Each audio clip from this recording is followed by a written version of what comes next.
Hey, good evening, Crime Crunchies. Thank you so much for joining me here this evening. I am Courtney C., and together we are Crime Crunchies. So I wanted to stop in tonight, even though it's a little bit later than I usually do, because there are so many things that are going on with the Nancy Guthrie case. There's so many answers that I feel like we don't have answers for, and I'm just really flummoxed, I guess is a good word, flummoxed, because there's nothing in this case that makes sense. Nothing in this case makes sense. And I think that that is part of why so many people have just been flocking to this story. First of all, because I believe that people are genuinely affected by the idea of an 84-year-old innocent woman being absconded upon in her home in the dead of night, and that this is Savannah Guthrie. But really, for me, it's not so much about Savannah Guthrie. It's just the fact that this 84-year-old woman just has had something just horrific happen to her, and nothing is adding up, and it's making me completely bonkers. I'm going completely bonkers because nothing makes sense. The sheriff he gives mixed messages. He says one thing one day and he says a different thing another day, and I'm just I'm perplexed. I am very perplexed. So I thought I would go back to kind of the beginning and outline some of the things that just aren't making sense to me, some of the questions that I have, and kind of work back toward, I don't know. I don't think we're going to come to any conclusions this evening, but really just going back to some of the victimology here. So we know Nancy is living in this beautiful home outside of Tucson. It's very rural. There are no street lights. You have to know your way into the neighborhood in order to go into the neighborhood and kind of know where you're going. That was something that was expounded upon pretty early on in this. It's dark. You can't see anything in front of you. It's so rural. People on acreages. There's lots of desert flora and fauna. And again, you would have to know exactly where you were going into this neighborhood to even get to her home. Yes, Savannah Guthrie a few years ago did do kind of like a hometown, girl does well kind of a segment for the Today Show where she had lunch with her mother and her sister Annie, where she talked about growing up in Tucson and being in the house. And yes, Savannah Guthrie has written a book about her life and has talked about her mother living in Tucson and growing up in Tucson. So those things were public knowledge. But as far as Nancy goes, again, I don't know that anybody really knew the address of Nancy. Nancy's 84, and I don't know that people are going to seek out Nancy Guthrie. So again, living by herself in her home. There are cameras that were around the house, but again, no subscription to the Nest cameras. So going back to the evening of, and this was 2 weeks ago, so this would have been January 31st to February 1st. My first question is, why that night? Why Nancy? And why that time of night? Okay, this person who we weren't sure what was going on at all for the longest time. I was beginning to even wonder if maybe Nancy, who is very cognitive, they said she's sharp as a tack, although she has mobility issues, some heart issues, and is on some medication. I was even ready to think that maybe Nancy had some sundowners or dementia and had really just wandered off. I was getting to that point when, lo and behold, they released the footage from her Nest cameras, And we were able to get the video, the horrific video of the suspect walking up to her front porch. So this suspect has a very full backpack. We now know that it's a Walmart backpack. He has on what they believe is a Walmart jacket, the ski mask, the gloves, which are an entire character completely on their own. There's now a question of whether it looks like he's wearing a ring under the gloves. The gloves look thick. They look thick, like maybe he had on more than one. But he walks up, he looks very calm, and he doesn't look nervous. He's taking his time. He's, looking at the front door. He's looking at the camera. Then he goes back and picks up the shrubbery, and does that weird, cover with the shrubbery, which is, he just looks like a buffoon. And the way he's walking, he's leaning with his shoulder down, and someone thought that maybe he was wearing a pair of 5'11" tactical pants, but they just look like blue jeans to me. It's hard to tell because it's, in a night cam. But again, Nancy's alone. Who is this guy? Why is he there? Why this night? Why this time? Is it a kidnapping? Is it a burglary gone wrong? Well, let's take a look at each of these scenarios going back. So they know that once this person approached the front door and he pulls the Nest camera off the wall, that it goes down, and they're able to see somehow, and I'm not sure how, I can't remember right now, but he pulls the camera down, the camera goes out at a certain time, and then there's something that's triggered 48 minutes later. Oh, I know what it was. It was her pacemaker disconnects from the Apple Watch 48 minutes later after the Nest camera goes down. That's the time in between. So this guy is in her home for 48 minutes. What is he doing in her home for 48 minutes? Okay. If he's a kidnapper, the object of the game, apparently in the real world of Kidnap for Ransom, the object of the game is to get in, get the hostage, keep her in good condition because he wants money and that's how he's going to get his payday, get in and get out.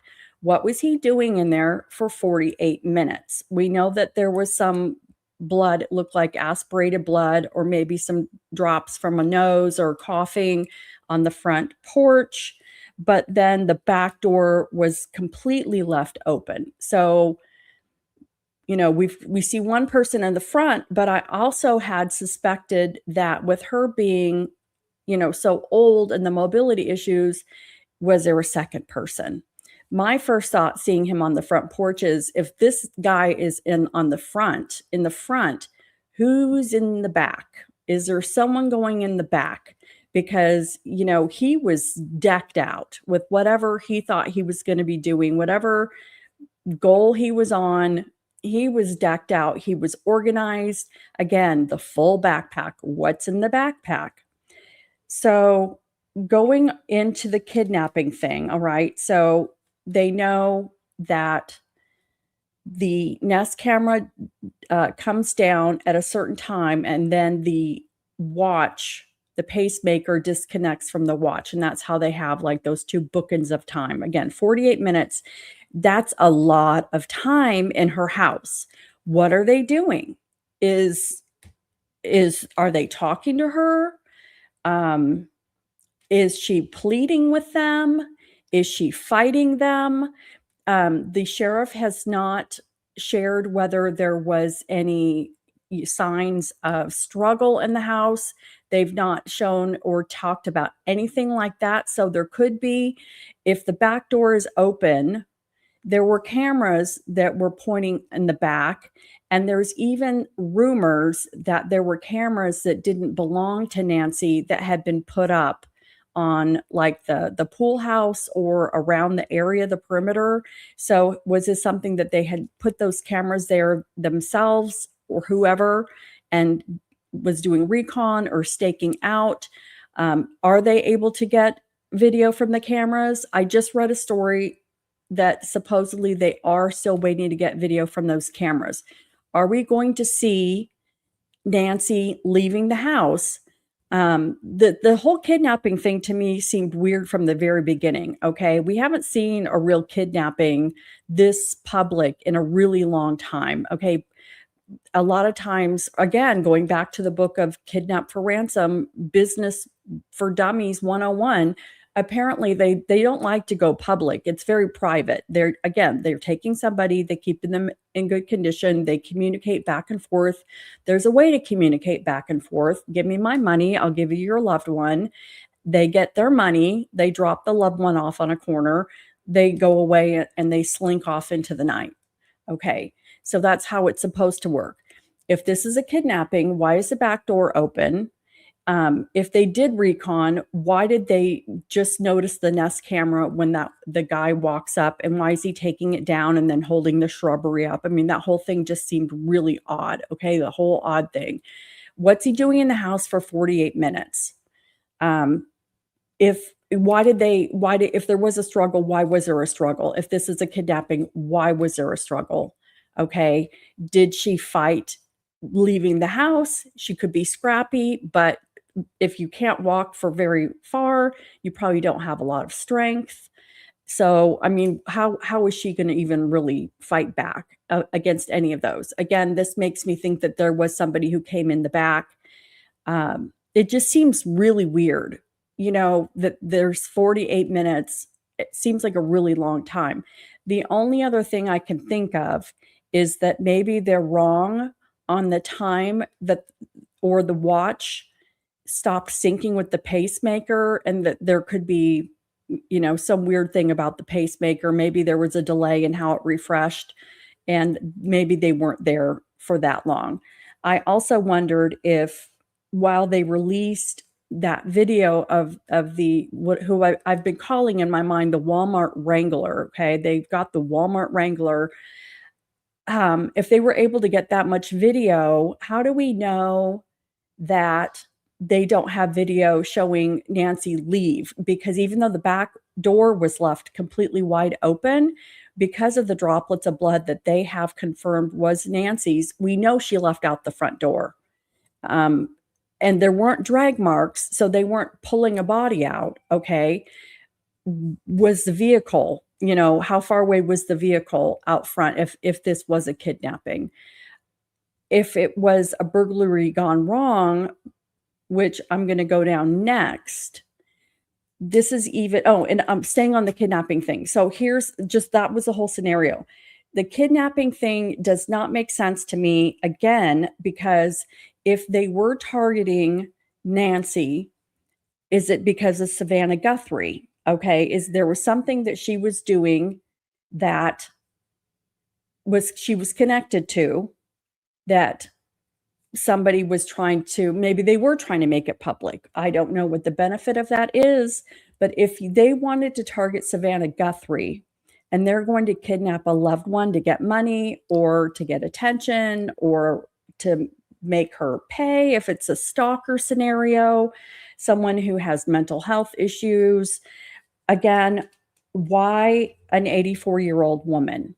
Why wouldn't they kidnap the sister or the brother? But the sister would be the most likely choice. If they weren't going to go after Savannah directly, it makes more sense that they would have had less problem. If they're going to kidnap someone associated with Savannah Guthrie, it would make more sense to me that they're going to kidnap the sister, who is younger, isn't on medication, can walk, can move around, and isn't going to need a nurse or medication or some other way. It isn't as difficult to keep that person alive if that was the intent. Now, I want to be perfectly clear. I certainly would not want Annie to be kidnapped. This whole thing is just horrifying to begin with. But if I'm the kidnapper, why am I going to choose the 84-year-old mother who's going to be a pain in the ass to take care of and keep around and keep healthy in order to get my payday? Okay, I'm probably going to pick the younger sister who can take care of herself. Okay, that's just in my way of thinking. Okay, so again, kidnapper, if it is a kidnapper, why are they in the house for 48 minutes? I would think that they'd want to get in, get the hostage, get out. Seems like they're in the house a really long time. We know he goes in the front. We know that Nancy goes out the front as well. He's in the front. He goes in the front door. She comes out the front door because of the blood spatter. Okay. Back door's open, makes me think there's a second person. So let's go down the path of this was a robbery gone wrong. Okay.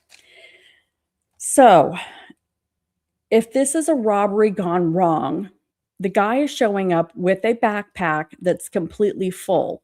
Does he have another bag in the backpack? Is there a duffel bag in the backpack? Supposedly, while we don't know a lot about what happened in the house because they haven't released if there was a struggle in the house, if this was a burglary gone wrong, supposedly there's not anything that was taken that has been relayed through the media. And again, they know that this person was in the house for approximately 48 minutes. That's a long time for a burglary to go wrong. They usually are in and out. And if nothing is stolen, then what was the point? And if there was a struggle inside the house and it was just a burglary gone wrong and something happened with Nancy, why not just leave the body? Why then take the body, which again, because it looked like the blood droppings out front were aspirated from somebody coughing or breathing or a bloody nose, then why take her?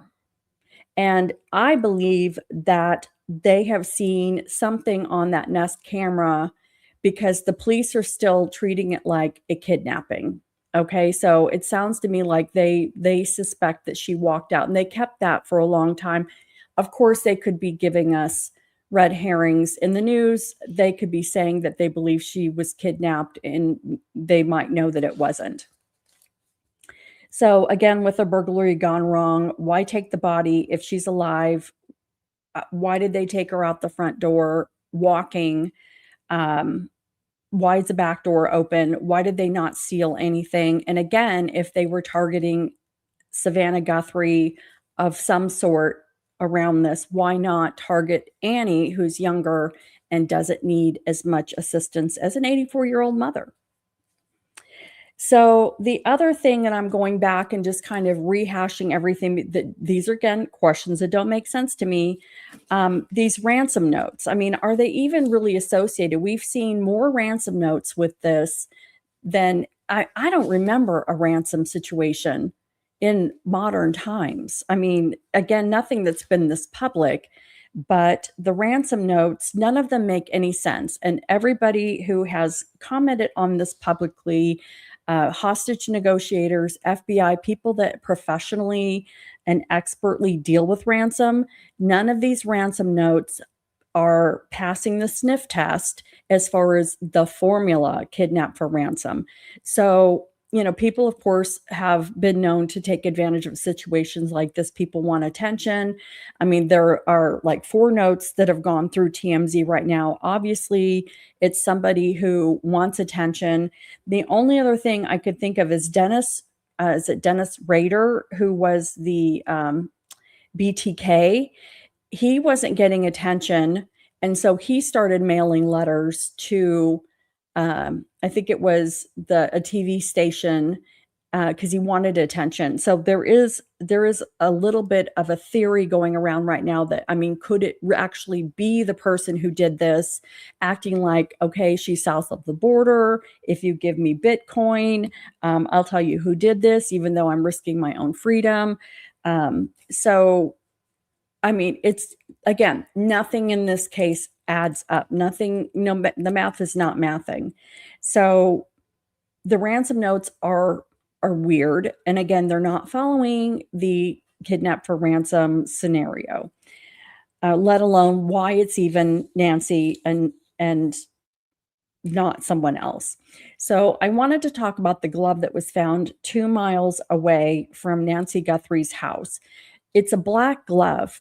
And I'm sorry, but anymore you go to a restaurant and food workers, everyone's wearing these black gloves. These gloves are, I think that there were even searchers who had black gloves who were littering in the desert around the house while they were searching. So, I mean, what is so special about this glove? And here's my question is, it was found on the right side of the road, which would have been a passenger window.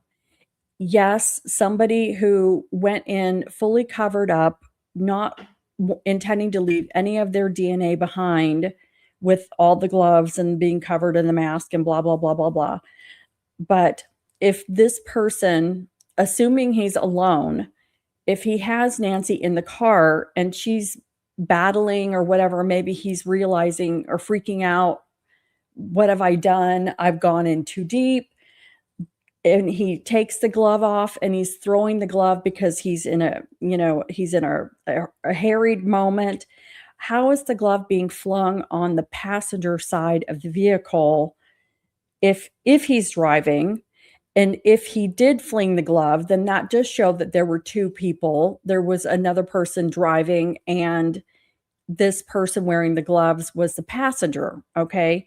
And this makes me wonder about the Range Rover that they absconded with and put on the flatbed and drove into forensics from the Culver's hamburger restaurant. So, again, why was that Range Rover targeted? Was it something that had been seen on a neighbor's Ring camera, even though it would be really hard with all the desert flora and fauna between the people's porches, but maybe they saw it along the track. I don't know. There's just some questions. But the glove does not make sense to me because, again, it's on the right side. If it is synced to somebody that perpetrated this crime, then they would have had to have been a passenger and there would have been a second person again. Now, supposedly today, the glove came out that it didn't match any DNA. I guess that they held it against CODIS.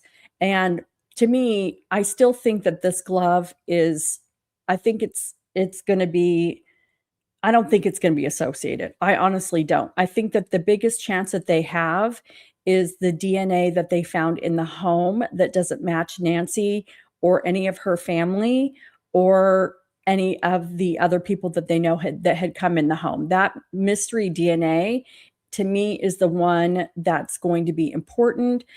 I would be surprised if they found it in CODIS because it could, if it's from somebody who, if it is cartel late, if it is belonging to the cartel, they're not going to be in CODIS probably.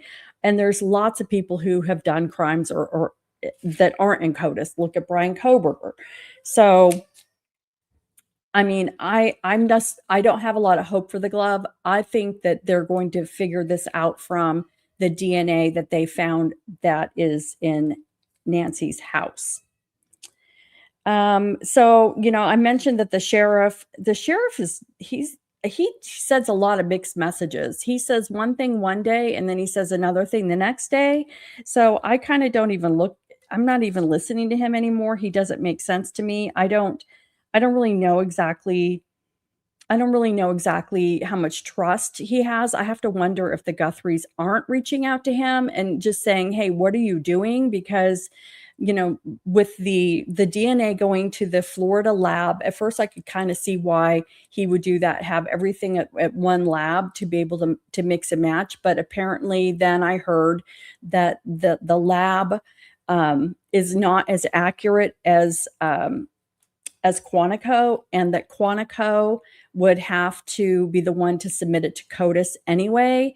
But then I heard today that the DNA has to be submitted to CODIS in the state in which the DNA was taken. So then if it was sent to Florida, then the DNA would have to be sent back to Arizona to be put into CODIS, and the FBI, I don't know.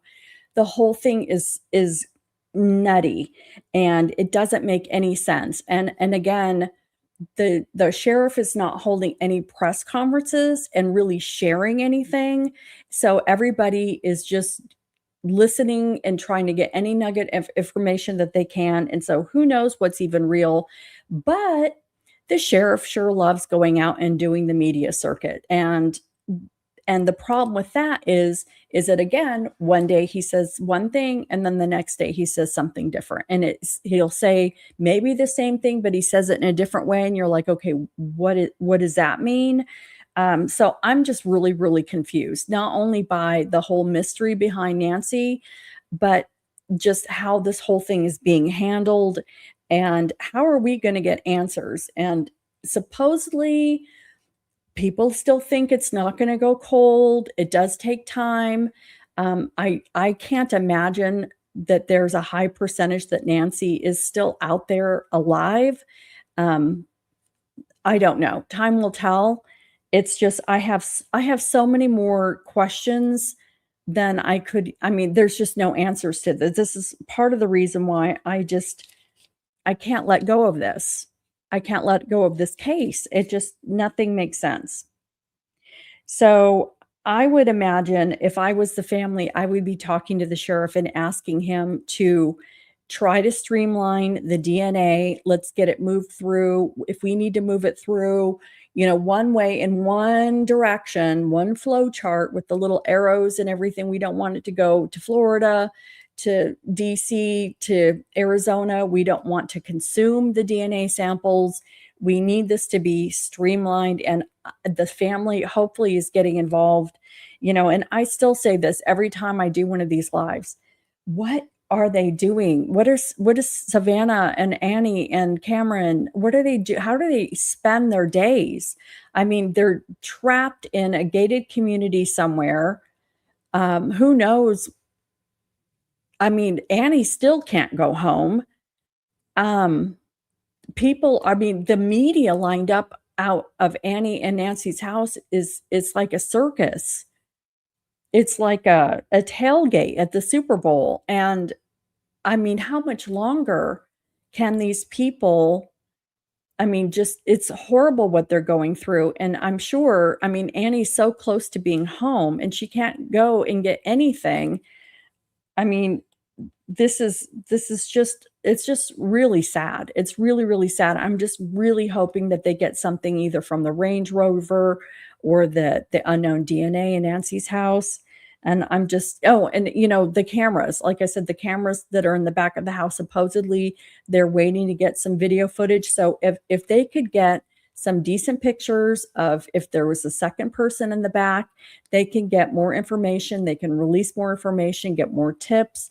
Then I'm hoping that that is what's going to crack the case.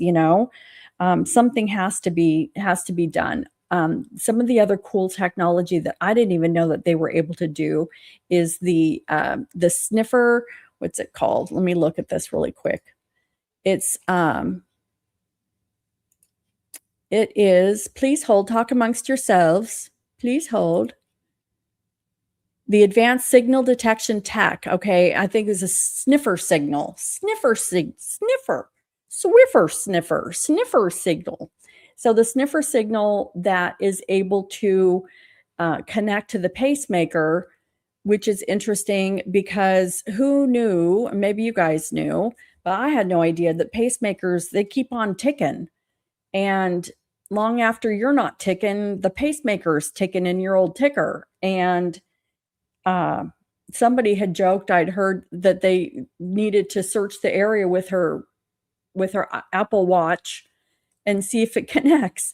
And then the next thing you know, they're putting this sniffer signal on the bottom of a helicopter and going over the area because it can link. And that's amazing technology. If they're able to connect her pacemaker or the signal sniffer that's able to detect a signal that's still going like that, that is amazing technology. And, just that's great for so many different things. But apparently the pacemaker company is working with the FBI. And I don't know if there's some way that I don't know, is there GPS on these things? Wouldn't that be amazing? And from this, who knows if down the road they don't put some sort of a GPS in these pacemakers. We don't know what's gonna come of this whole thing, you know? Uh, we don't know what's gonna come from this whole thing being so public, and, as many people who are really rooting for Nancy and feel really connected to her and their hearts hurt for what this torture that this family is going through is awful. But I think that the technology, if they're able to somehow sync up with this pacemaker, that would be completely amazing. And so many things that we've learned. I mean, we're all into true crime and we all listen to the technology, and we all know that in 2026 there's just no way to commit the perfect crime anymore. But how many things have we learned from this, that have come out from this case, that really could change so much? And there's so many things that we don't even know that exist. Crazy stuff that the FBI has. That's why if I was a sheriff of Pima County, I would have handed this over to the FBI immediately. There's no egos. There's no egos. So I think that the biggest way we're going to crack this case again is going to be from the DNA from the mystery DNA from inside Nancy's house. I personally think the glove that they found on the side of the road, I don't know that it's going to lead anywhere again, because why was it on the side of the road? A passenger would have had to have flung that out. Is there a driver of the car? We don't know. Is that glove related to the Range Rover? If they're waiting to get images from the cameras that were in the back, I think that could crack the case for sure. If we could get an image of another person, or maybe that person had taken the ski mask off, anything, any good images to be able to share that. Um, I think that the ransom notes that TMZ's been getting, I think that I think that's someone attention seeking. I don't know if maybe there's a place on the border that supposedly they could have taken Nancy, uh, where there isn't, like a customs border patrol where you don't have to flash a passport. But again, we don't know. It doesn't seem that we've been told that anything was stolen from the home. So, going back to the beginning and doing all the victimology, I can't say that it makes more sense for it to be a kidnapping than a robbery. I'm still probably torn between it being a kidnapping. I guess maybe if I have to, maybe I'm leaning more toward it being a kidnapping than a robbery, but I don't know. And that's where I get stuck. And a lot of people are saying that no, it was just a robbery gone wrong. But then there's too many questions where I could look at it and say, but if they didn't take anything and it was a robbery gone wrong, why take her? So I don't know. We're just gonna have to stay on this, and I'm gonna stay on it. And my job is to pull more information together, and hopefully the questions that I have are the same questions that you all have. And I'm hoping to get some resolution here coming soon, even if it's not the answer that the Guthries want. If they can at least get their mother back, that is really all I hope for her, for them, for everybody. And boy, if she is still alive, I mean, wow, that would be amazing, amazing, amazing. So anyway, everybody, thank you so much for hanging out with me tonight while I went back through all the questions that I had, hoping that we can get some answers this week and something's going to finally crack this case. It's been a tough one, but I will continue coming to you live whenever we have updates. I really appreciate all my little crunchies. And thank you so much for joining me. This is Courtney C. I do want to ask if you could please subscribe and like, share, comment, all those good things. It really does help. I'm a new channel. I'm growing. I will be out at CrimeCon. Again, subscribe. It's free. All the hullabaloo, all that good stuff. And I will be joining you again very soon for some more live content. Until then, I hope you all have a great day. Have a good night.